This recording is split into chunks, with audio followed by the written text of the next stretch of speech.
દાહોદના ઝાલોદમાં વાહન ભાડે રાખવાના બહાને ખેડૂતો સાથે મોટું કૌભાંડ થયું।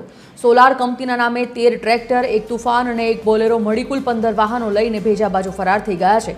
1 કરોડથી વધુની કિંમતના વાહનો લઈને ભેજા બાજુ ફરાર થયા છે।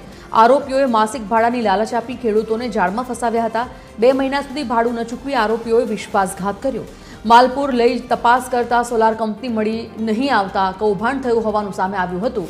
ત્યારે આરોપીઓ મોબાઈલ સ્વિચ ઓફ કરીને ફરાર થઈ જતા પંથકમાં ચકચાર મચી જવા પામી છે।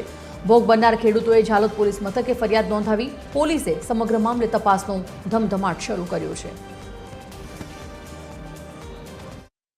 हमारे यहाँ थी अल्केश डामोर करीने हड़मत पोताना हमारा ट्रेक्टरो लई गया झालोद मेथी अने मालपुर सोलर प्लांट में चाले छे। આવી રીતે એમ કરીને અમને લઈ ગયા અને ત્યાં સોલર પ્લાન્ટ જ નથી અને અમે ત્યાં ગયા। અમને બોલાયા, 2 મહિનાનું ભાડું નથી આપ્યું અને એ લોકોએ ત્યાં અમને બોલાયા। જે અમને વાવણી કરવાની થાય ત્યારે અમે ટ્રેક્ટરો લઈ ગયા ત્યારે એ લોકોએ અમને બોલાવીને એમના ફોન બંધ કરી દીધા અને ત્યાંથી અમને ધમકી આપીને મોકલી તમારેથી જે તમે થાય એ કરી લો આવું અમને કીધું।